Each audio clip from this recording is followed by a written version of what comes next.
បាទហើយលោកសួស្តីអ្នកទាំងអស់គ្នាស្វាគមន៍មកកាន់វីដេអូថ្មីរបស់ខ្ញុំបាទអញ្ចឹងថ្ងៃនេះដែរខ្ញុំមកដោះស្រាយបញ្ហាមួយដែលកំពុងតែកើតឡើង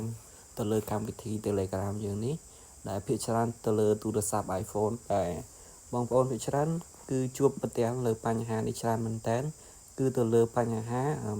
Telegram អត់លោតសារឬក៏ notification ហ្នឹងណាអ្នកទាំងអស់គ្នាមែនតើទៅបញ្ហានេះពិតជាសំខាន់ណាស់បើសិនជាពេលដែល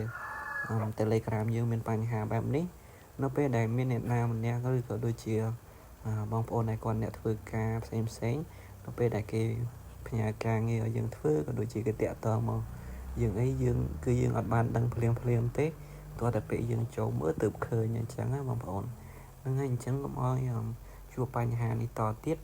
យើងទៅដឹងពីរបៀបនៃការដោះស្រាយបញ្ហានេះទាំងអស់គ្នាជំហានដំបូងបងប្អូនធ្វើការចូលទៅកាន់ Telegram តោះមកបងប្អូនចុចពាក្យថា setting នេះមកដើម្បីយើងចូលទៅកាន់កន្លែងមួយទៀតបងប្អូនមើលទៅលើវីដេអូបងប្អូនអូសមកខាងក្រោមចុចពាក្យថា add a question យើងធ្វើចុចមកហើយចុចពាក្យថា OK បន្ទាប់មកដល់កន្លែងនេះបងប្អូនកន្លែងនេះដែរយើងធ្វើការសន្ទនាជាមួយនឹង bot របស់ Telegram អញ្ចឹងបងប្អូនចុចពាក្យថា start នៅខាងក្រោមនេះមក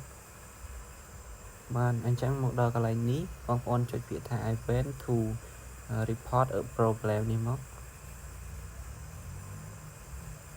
សូមរងចាំបន្តិចបងប្អូន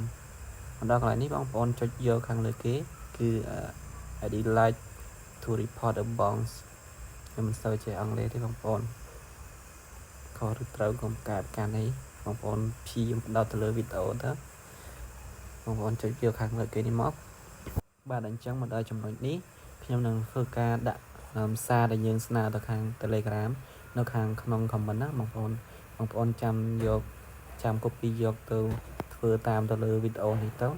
នឹងបានផលដែរបងប្អូនអញ្ចឹងវីដេអូខ្ញុំក៏មានតែប៉ុណ្្នឹងដែរបងប្អូនសង្ឃឹមថាបងប្អូនធ្វើបានទាំងអស់គ្នាបើសិនជាបងប្អូនធ្វើបានហើយកុំភ្លេចចូល comment ក្នុងវីដេអូខ្ញុំមកបាទអញ្ចឹងជាចុងក្រោយនៃវីដេអូនេះខ្ញុំសូមពឹងដូចជាសូមចិត្តបងប្អូនឲ្យជួយចុច subscribe ខ្ញុំម្នាក់មួយផងអរគុណ